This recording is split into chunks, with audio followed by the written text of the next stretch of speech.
This is a production of West Virginia Public Broadcasting.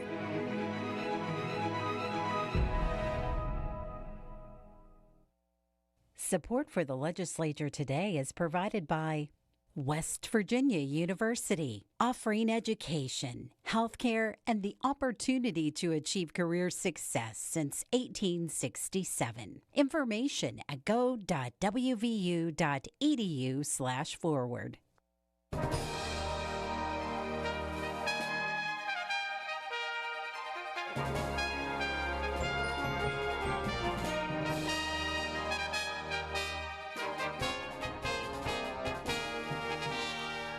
Thanks for joining us for the Legislature today. I'm Curtis Tate. Just one more week to finish out the 60-day legislative session. You're hearing some rumbling that lawmakers may not finish the budget by next Saturday, but we will just have to wait and see what happens. Today, the Senate passed 6 House bills and sent them back to the House of Delegates to consider the changes made in the upper chamber. The Senate also advanced several other pieces of legislation, including bills on suspended school personnel, AI, and running for office. Brianna Heaney has that story. House Bill 5690 would create an artificial intelligence task force that would work on designing and implementing policy, determining public interest in AI, addressing AI in education, assessing its effect on labor in the state, as well as many other duties. The bill advanced in the Senate with no amendments. House Bill 5650 would allow public school employees who have been suspended and are barred from being on school property to attend public events in certain circumstances. The bill is aimed to address situations in which parents were suspended, leaving them unable to pick their children up from school or attend their school functions. It also includes suspended family members and other guardians of children. The bill was amended in the Education Committee, which is chaired by Senator Amy Grady, a Republican from Mason County. She says it adds exceptions to the bill for some suspended school employees. The amendment changes the situations in which a suspended school employee can be barred from the school to include cases where the suspended employee's presence jeopardizes the health, safety, or welfare of students, employees, or visitors, impacts the learning environment or the school-sponsored activity, prejudices an investigation or disciplinary proceedings involving the employee, violates a court order or any law, or threatens damage to property. House Bill 5298 would prohibit a candidate who failed to win a nomination under a certain political party from turning around and running in the same race under a new party affiliation. The Senate Judiciary added a technical amendment to that bill. For West Virginia Public Broadcasting, I'm Brianna Heaney in Charleston. State budget issues are debated and resolved during the last days of the regular session. But a surprise notification from the federal government that the state must return nearly $500 million in COVID-19 funds has several major funding issues on hold. Randy Yohe has more.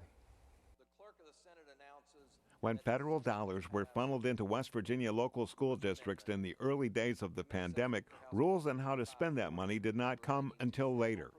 Facing crucial budget bill deliberations, the House Finance Committee Chairman Delegate Vernon Criss, a Republican from Wood County, said it was a shock when learning this week the federal government was looking at a $465 million clawback of the state's CARES Act education spending. It was just amazing that the feds can do something like this to you. And we're not the only state they're doing it to. There are other states that are in the same position. I don't know to what degree, but this is a sizable amount of money to the state of West Virginia. The budget bill passed by the Senate this week did not include Social Security tax cuts and has no mention of state employee pay raises. The House Finance Committee Minority Chair, Delegate Larry Rowe, a Democrat from Kanawha County, is concerned about the effects on a number of what he calls programming possibilities. West Virginia State is in for a $50 million agriculture lab that they need, and this, will put that kind of a project in jeopardy, any new project. So, and if it moves off several years, it would be a real problem. Senior services, the governor had $20 million in senior services, 10 for construction projects, 10 for services. That's probably in jeopardy. Officials from Governor Jim Justice's office say the federal expectation was the state would match the federal pandemic grants going to education. Senator Eric Tarr, Senate Finance Chair, says that's easier said than done here. The spending from the CARES dollars, you were supposed to have spent that all by 2023. West Virginia is very unique in how we fund K-12 education relative to a lot of other states because we're formulary based. So you can't just suddenly increase the formula with some of the rules they had around the CARES dollars the way that they would need it spent. Now, Chris says the governor's office is working with the feds on a waiver, showing that they are providing more state money now toward education. Things like the school building authority that we appropriated. No, we authorized the spending a couple days ago. We authorized the monies to go into the account yesterday. So now, as that bill progresses, then we'll have part of that $465 million taken care of. The governor's office also is trying to make them understand that we have used the last 2 years we've done the pay raises with the benefit package, that we've also that we're continuing to put in the monies into the teachers retirement program in the 40-year plan as well as the current amount needed. So those things seem to be going towards those dollars. Chris, Tarr, and the governor's office all seem confident with hopes for a quick resolution and no loss of funds. But with a week left in the regular session and no budget yet passed, Chris says the timing could not be worse.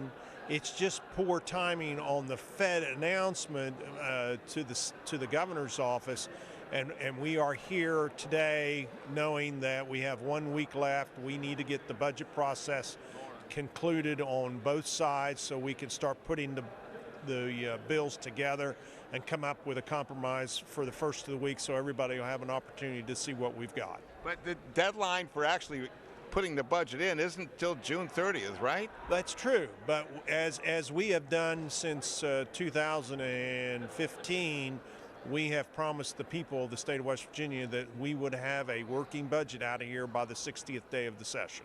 And we're going to fix it. It's a one-time thing. We've got the funds available, and it's just a matter of trying to figure out where they all have to go before the 1st of July. I guess the question is, will anybody be left out? I don't think so, but stay tuned. For the legislature today, I'm Randy Yohe at the Capitol. The House of Delegates passed bills today on where communities can put gun shops, how much counties can keep in their coffers, and memorializing a former delegate who recently passed away. Randy Yohe has more. House Bill 4782 focuses on where you can sell firearms. It prevents municipalities from targeting protected businesses with planning and zoning ordinances more restrictive than those placed upon other businesses. The key language restricts a community from using its planning or zoning powers solely to prohibit the sale of firearms, firearm accessories, or components.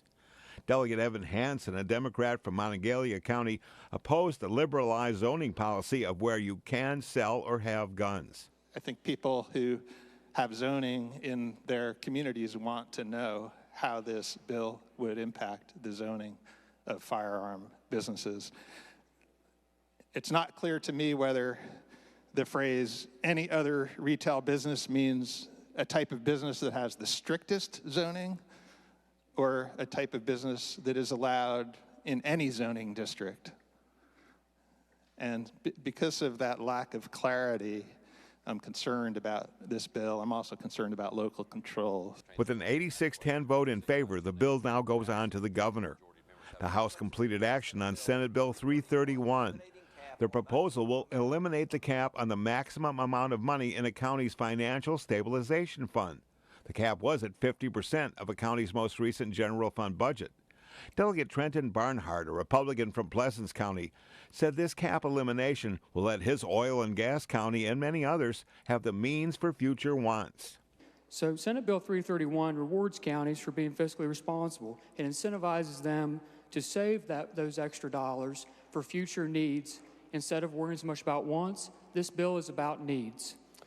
You know, and another part of the bill that I really like is the investment mechanism, allowing the counties to invest some of those funds in the investment management board.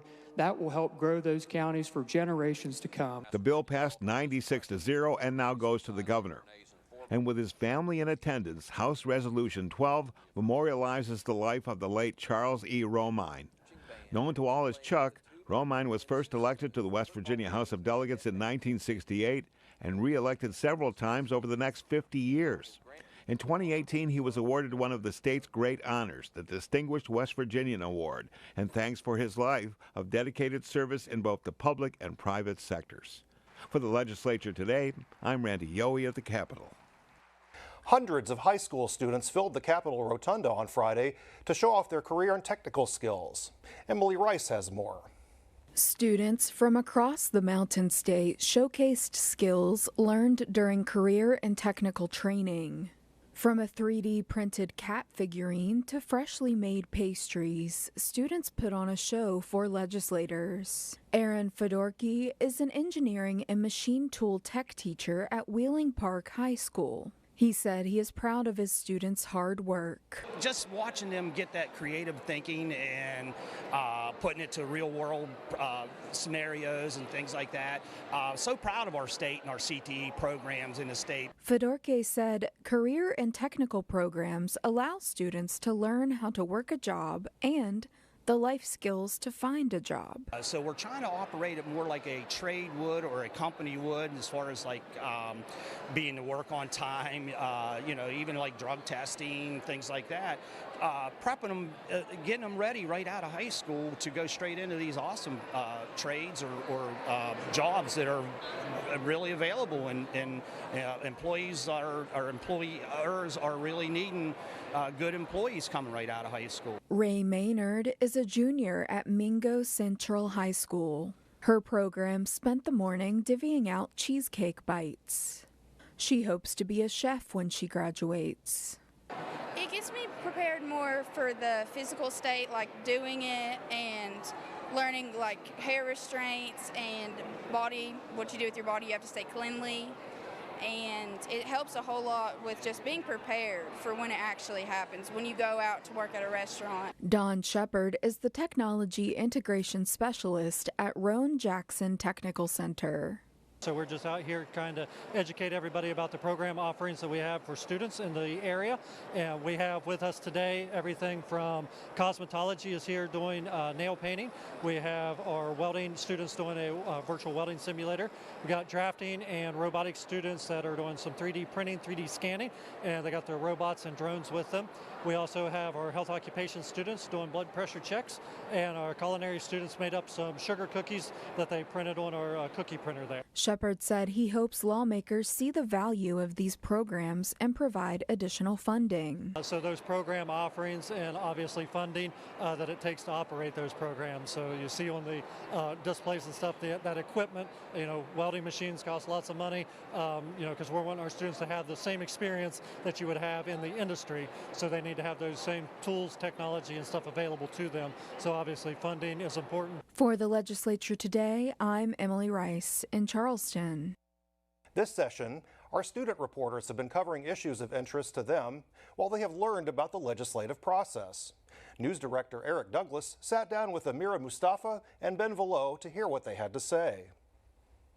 Hello. Welcome to our interview segment of the Legislature Today. My name is Eric Douglas. I'm the news director here at West Virginia Public Broadcasting. I'm here with Ben Velo and Amira Mustafa. You've been seeing them all session long. There are high school news reporters, and they've done a great job. We were all a little skeptical when you guys started. I'm kidding. But no, they've done a great job. But so I wanted to take our interview segment this evening to talk to them and discover what they've learned, kind of the advancements they've made as reporters covering the legislature. Afternoon, guys. How are you doing? Doing well today, Eric. How are you? I'm doing well. All right. Ben tends to be a little louder than you do, so I need. So, simple question: what did you guys learn? What was this process for you when you got started as compared to where you are today? Well, for starters, outside of politics, this is our first time doing anything on camera or writing scripts or working with journalists. And the script writing process and finding evidence and having claims that are unbiased, that was a big learning point for me, personally. What I really learned is the importance of the state government. Like in school, I didn't even learn what the 60-day legislature was. So whenever I was offered to work for the Legislature Today, I was a little unsure about what that would entail. But now I got to see like the importance of the state government and how, at this point, I might even vote for the governor before I would vote for our president. Right. Absolutely, the state government has a tremendous effect on our lives that probably the average person doesn't, because all you get is the national news that talks about the presidential election, that sort of thing. I agree with you completely on that, guys. So, Ben, you talked about the script writing process, and I remember some of the early scripts. There were some things that's like, no, you can't say that. You have to have somebody else say that. Do you see yourself applying that in your school career moving forward? Or? Well, most definitely. I think applying the journalism writing or being able to write something that is informational and unbiased is a learning curve, because you have to tell, you want our perspectives as students, but you don't want our necessarily perspectives as people. As people? So, you have to tell the world what needs to be heard, but you have to tell it in a way that is correct and unbiased. And for us, it was a lot of, we had to talk about lobbying and bills that we personally want to fight against. Sure. Or bills that we want to fight for and push more. But you have to do it in a very put together way, or you have to be very careful. There's a format.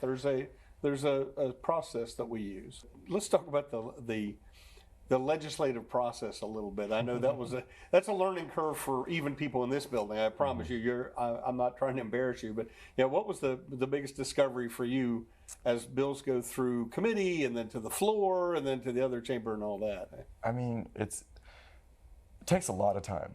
And the bills that you want to pass and you think that should be passing aren't getting the discussions because there are thousands of bills to go through. And you really get a sense of seeing what our politicians are. I mean, when you look at a politician's sort of IMDb or on the legislature.gov, you can see all the bills that they're sponsoring. You can see a little bit of what kind of got them into office and see what they're voting for, what they're pushing. And you can also kind of see as a collective what the senators are trying to focus on, which a lot of times is money and industry. Sure. I think my biggest surprise was the fact that it was only 60 days. Yeah. Again, I was constantly contrasting it with the federal government, and we always see 24/7 on the news what they're doing on this day, that week, what's the agenda. But for the state, weirdly, it was only 60 days, and I had a hard time wrapping my head around that. As of a couple days ago, last time I checked, there were nearly 2,600 bills introduced. Yeah. Only 50 at that point had passed so far. There have probably been a few more since then, but it's, there's... There's an awful lot going on, and this last week of the session will be even kind of crazier, to be honest. And you know what else was really surprising about the whole process is, we got to kind of dive into the role of lobbyism and what lobbyists do.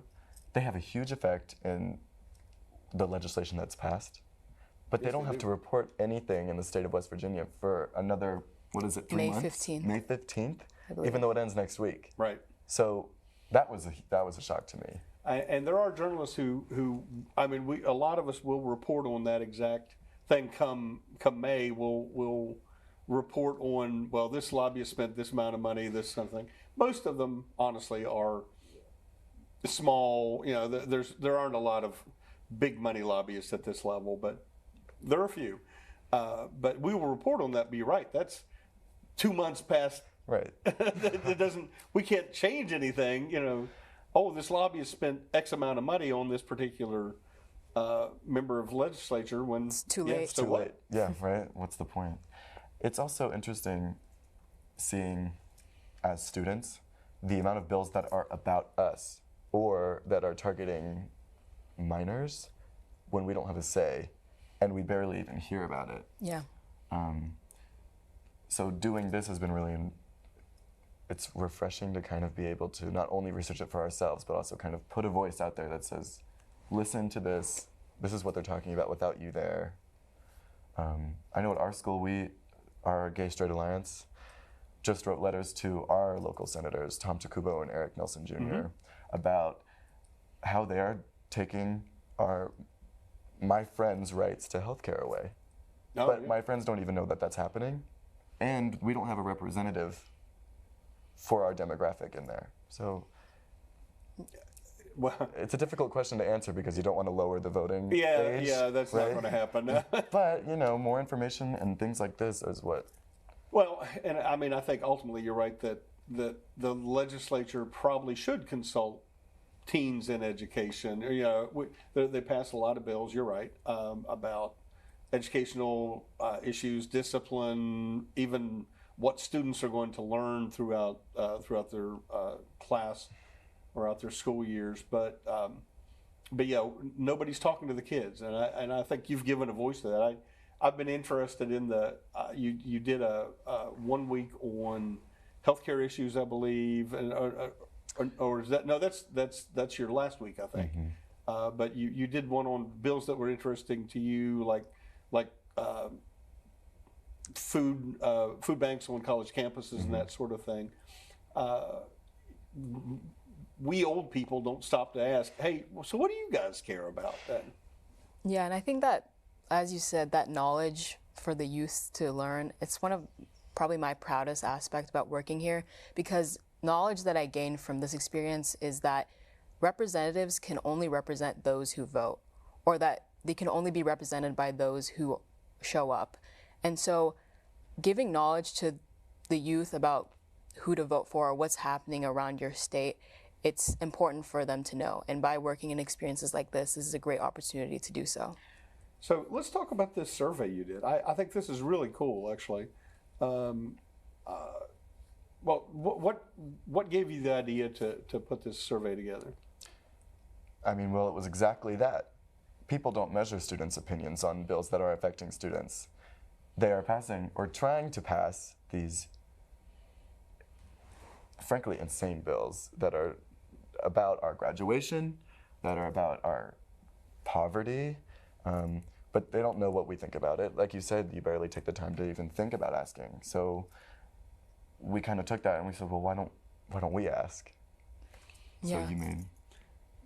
And so having the ability tell me about what you chose to poll. So the topic was about bills that affect students. So our first bill was Senate Bill 243, which regards a moment of silence, 1 minute moment of silence in the beginning of every school day. And there's no encouragement of prayer or meditation, just a simple 1 minute moment of silence where students choose what they want to do.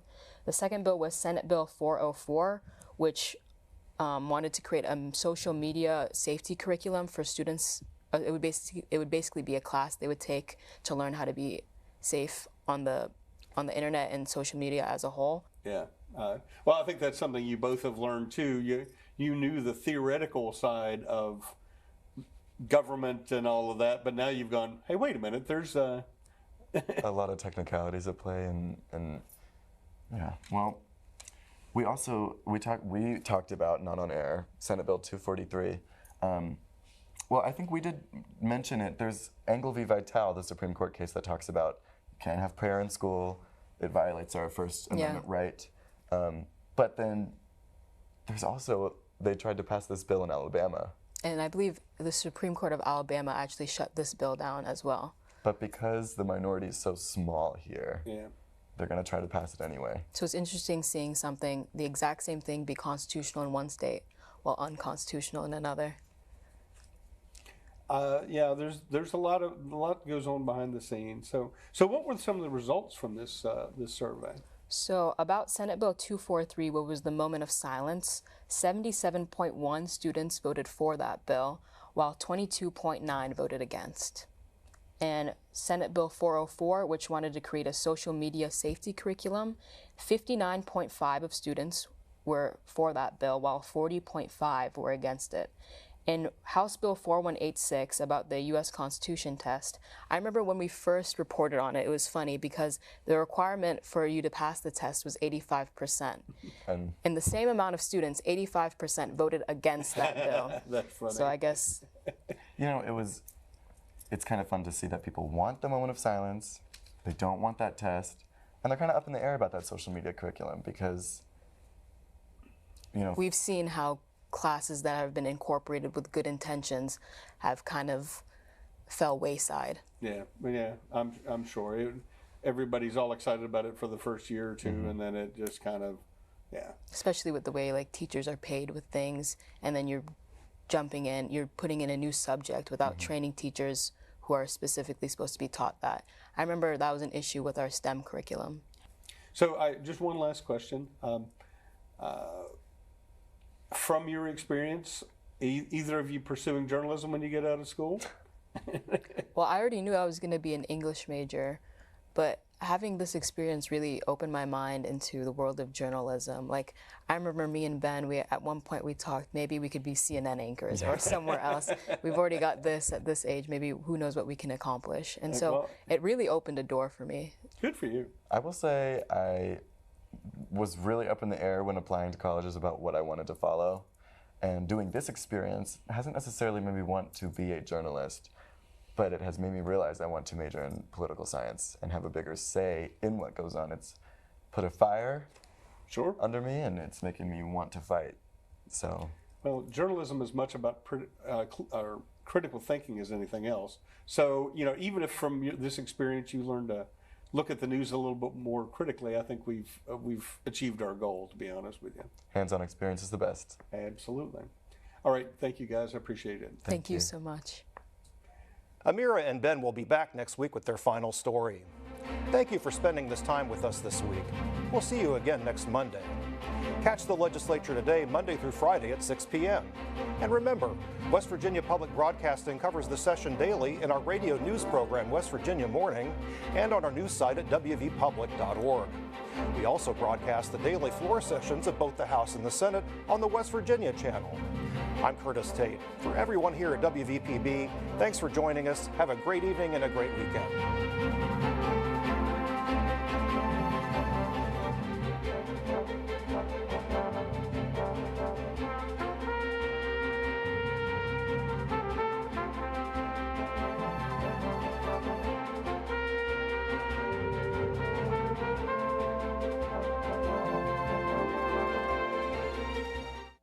Support for the Legislature Today is provided by West Virginia University, offering education, healthcare, and the opportunity to achieve career success since 1867. Information at go.wvu.edu/forward.